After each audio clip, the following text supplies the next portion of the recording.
Hey, this is Rosa RCG Creations. How are you? I'm bringing you a follow-up to the video that I put on a week ago, December the 26th, labeled How to Grind Your Own Flour. I put on there how we had some wheat berries, and we had gotten a green grinder for our mixer, and so I found them when I was cleaning, and I went ahead and used them. But, you know, we made 3 batches. Yeah, we did 3 separate batches of bread in the bread machine. The first one turned out a little, it would turn out good. It was a little thick, a little heavy. And I think it's because we used too much wheat flour in it. I'll post in the description the recipe, so that way you'll have the actual true recipe. Then the second time we made it, it was a total flop. It never rose, it never got into a dough, it never kneaded, it didn't do nothing. It just was a liquid, thick liquid. Okay, so we tossed that, threw it in the trash, waited a few more days because life got in the way, and we did another batch. Same thing.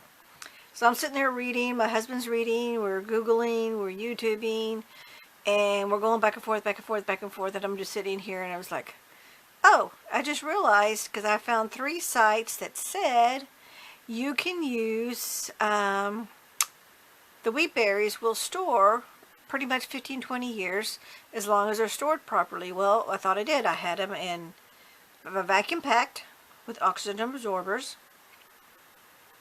and they were packed. They were actually they were done in, I think it was 2014, so I figured they were totally fine. Well, these new sites, and I guess this must be something new from that day till now, because now everything that I pulled up on Google and I did the national preparedness, everything is showing up that wheat berries only last 6 months to a year depending on how you store it. So I'm sitting here, okay, so we go, alrighty. Well, I also saw the same thing on the flour, because we don't do a whole lot of baking other than on a holiday time or like a birthday time. But other than that, we don't really do a lot of baking. So I'm sitting there and I go, well, we're looking at the flour, and sure enough, my flour is about a year old. So we did an experiment. We did 1 batch, which is batch number 4, with no wheat flour whatsoever. That ground up wheat flour, we didn't use it at all. Didn't touch it. Okay? And then we just used all-purpose flour. Still didn't do it. Still didn't rise. Then the next batch we made with, we went and got brand new, fresh from the grocery store, wheat flour and all-purpose flour. And look what happened. It made a full bowl. It rose. It did it correctly. It came out just fine. And I'm going to open it. I know you can't smell it. I wish you could smell it because it smells good and stuff. But I want to take it out so you can see it. And feel, look at this. It's perfect. Look at that, how soft that is on top. And I just washed my hands, so my hands are clean. And then there it is. And we went ahead and sliced it. And it's like, oh, yay, it turned out great.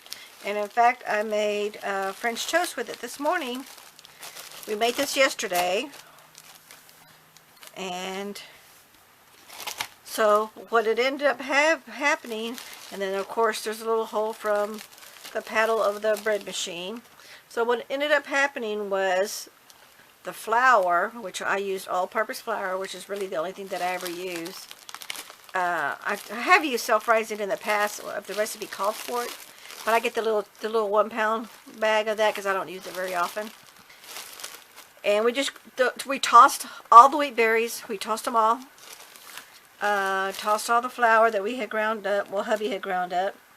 And then we tossed, thank goodness there was only maybe maybe 2 pounds of flour that we had left. And we tossed all that. Washed all the containers. Really, it was only 1 for the flour. And put in fresh all-purpose flour. And then we have the wheat flour. And this was the result. So, like everybody says, you know, so now I'm only gonna keep flour, any flour, 6 months. And I keep it in an airtight container because it's got a rubber seal to it. It's one of those from the container stores. And I think I've even showed you on one of the videos, I showed you how I stored it. and stuff, but I'll double check that. And I figured it would have been fine for up to a year, but I guess you know, it's like anything else, you just never know.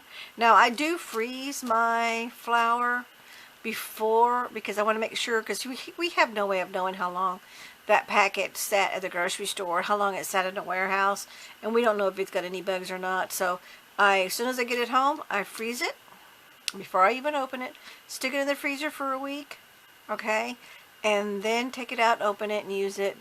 But for the sake of the video, actually not so much for the sake of the video, we just wanted to know, was it why was it not rising? Was it the machine? Was it the flour? You know, we were just basically doing the process of elimination. Okay, this doesn't work. Okay, this doesn't work. Okay, this doesn't work. Then we come to find out it was the flour, because this one has fresh all-purpose flour. Well, I don't know how fresh it is because we just bought it at the grocery store. We literally, my hubby brought it, and that morning, and then that afternoon we made the bread. So wanted to give you a tidbit there of, make sure you label how old your flour is so you can keep track of it, so you don't have a problem. And we were lucky that we didn't have, because I too tend to say I'm going to commit to making something, and I would hate to be in the middle of making it and not turning out all right. Then I have to go back, get out of the store, go into the store, purchase something, and it's just a big headache factor. So from now on, hubby and I are going to start labeling our flour and our sugar. Sugar pretty much is fine, has no problem, just so we'll know how old it is, so we don't have to worry about having a really bad fail. But anyway, that's my little tidbit for you. Keep an eye and label your flour the day that you purchased it, so you have it, and then do yourself a huge favor, freeze it so you get all the bugs and weebles, whatever it is that grows in there. Freeze it for a solid week, and then store it in your container inside your home, in your kitchen. Thank you so much for watching. You will catch you in the next video. Have a great day. Bye-bye.